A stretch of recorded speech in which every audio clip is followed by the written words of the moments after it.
Nobody is surprised by this, but Andrew Tate is set to launch a political party in the United Kingdom.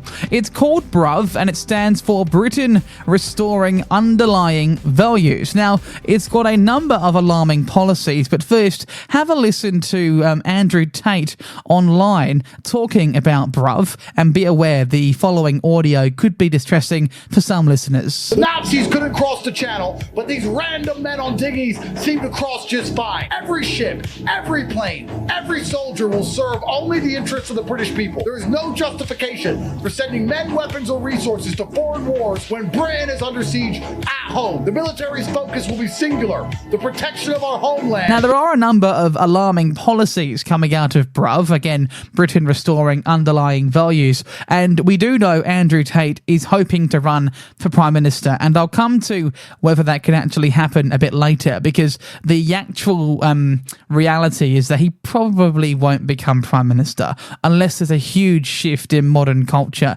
and modern society in the UK. I doubt he'll become Prime Minister, but some of the policies are, and they follow. Number one, BBC punishment. For those who don't know, the BBC is the national government-funded broadcaster in the UK. Every single person who wants to have a free-to-air TV in England and the UK has to pay a license to the BBC. Now, Andrew Tate wants to strip down the BBC and make it, and I quote, get its topics from X, formerly known as Twitter.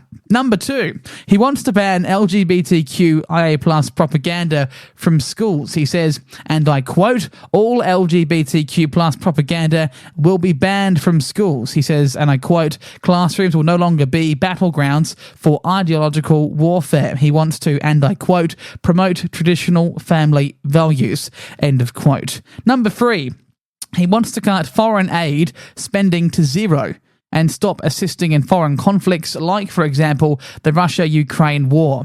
Next on the list, he wants weekly referendums. I don't think Andrew Tate has any understanding of how hard it is to run a referendum. I mean, look at the Voice referendum, for example, and you'll see how difficult it is to run one and to convince people to vote in your favour.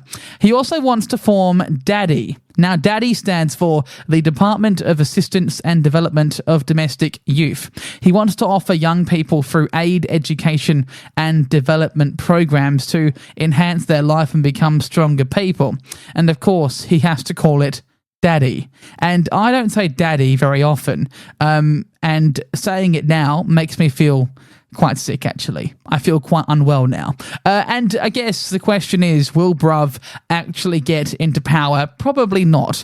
Seeing as though to form government, you need at least 326 MPs in the UK, in the House of Commons, which is the lower house of the UK Parliament. In a general election, he needs to be able to form government. Again, 326 MPs. It's not an easy task. He also needs to get registration in terms of his political party. Is that likely? Well, who knows? He would have to go through plenty of checks and balances, and authorities can say to him, sorry, no.